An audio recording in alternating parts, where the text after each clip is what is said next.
মালয়েশিয়ার দক্ষ কর্মীর অভাবে বন্ধ হয়ে যাচ্ছে মালয়েশিয়ার অনেক দোকানপাট। আসলে যদি কথাটা এইভাবে বলি তাহলে আমাকে অনেকে গালাগালি করবেন। তবে সত্যিকার অর্থে যারা কাজ জানেন তাদের কিন্তু অনেক চাহিদা। এই যে ফ্যাক্টরিটা দেখতেছেন, এখানে অন্ততপক্ষে ১-২ জন মিস্ত্রি লাগবে।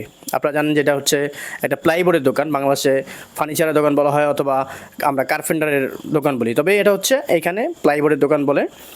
এখানে তৈরি হয় বিভিন্ন আলমারি, বিভিন্ন ক্যাবিনেট, বিভিন্ন আসবাবপত্র। তবে এখানে সম্পূর্ণ প্লাইবোর্ডের কাজ করা হয়, বিনিয়ার বোর্ডের কাজ করা হয়, এবং ফরমিকা বোর্ডের কাজ করা হয়, মেলামাইন বোর্ডের কাজ করা হয়। তো এই জায়গায় আসলে মানে প্রপারলি মিস্ত্রি যারা, তাদের মতন ২ জন কর্মী দরকার। তবে আপনাকে অবশ্যই মালয়েশিয়ার অন্ততপক্ষে ১ বছরের অভিজ্ঞতা থাকা লাগবে। যেহেতু আমরা মালয়েশিয়ার বিষয়ে আলাপ করতেছি, আপনারা যারা নিয়মিত আমাকে দেখেন, এই যে দোকানটা দেখতেছেন, এর আগেও আমি একটা ভিডিও তৈরি করছি। এই দোকানটায় যেই সমস্ত কাজ হয় সেগুলো হচ্ছে আমাদের বাংলাদেশের মতনই, তবে এখানে একটু ডিফারেন্স। দেখেন, বাংলাদেশে কাজ করছেন ১০ বছর, ৫ বছর, এরকম অভিজ্ঞতা নিয়ে আমাকে কমেন্ট করবেন, মেসেজ দিবেন। কিন্তু এই দোকানের যে বস আছে সে বলছিল, ভাই এই মালয়েশিয়াতে যারা আগে কাজ করছে এখন কাজ নাই, বসে আছে, এরকম ১ বা ২ জন লোক আমাকে দেন। কারণ বাংলাদেশে কাজ করছে এরকম লোক যদিও আমাদের এখানে আসে, তাদেরকে বোঝাইতে আমার ১৫ দিন ১ মাস চলে যাবে গা। কিন্তু আমার বর্তমানে কাজের খুব চাপ, আমার কাছে লোক আছে, সেগুলো হইতেছে একটু নতুন টাইপের।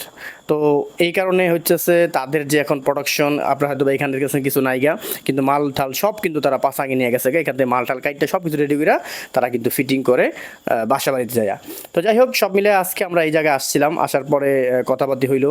এখানে মেশিনপত্র দেখতেছেন, আর অন্যান্য যন্ত্রপাতি আছে। আমি কিন্তু বাংলাদেশে এই লাইনে কাজ করছি, তারপরও তাদের যেই জিনিসটা দরকার সেটা হচ্ছে অভিজ্ঞ, এইখানে কাজ করা অভিজ্ঞ লোক তাদের দরকার। তো প্রিয় প্রবাসী ভাইয়েরা, মালয়েশিয়াতে যারা আছেন, যদি মালয়েশিয়াতে আগে কখনো এই কাজ করে থাকেন, মালয়েশিয়াতে আমি বারবার বলতেছি, বাংলাদেশে কাজ করছেন, বাংলাদেশে আপনার ১০ বছর ১২ বছর অভিজ্ঞতা আছে, এখানে সে নিবে না।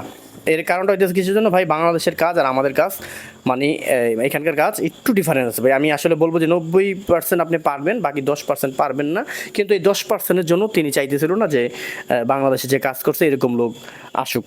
কারণ বাংলাদেশে আমাদের বেশিরভাগ ভাইরা হইতেছে ফার্নিচারের কাজ করছে, কাঠের কাজ, আর এখানে হচ্ছে বোর্ডের কাজ। তো এই কারণে হইতেছে একটা লোক আসার পর তারে বিদায় করে দেওয়াটা আসলে লজ্জার বিষয় হয়।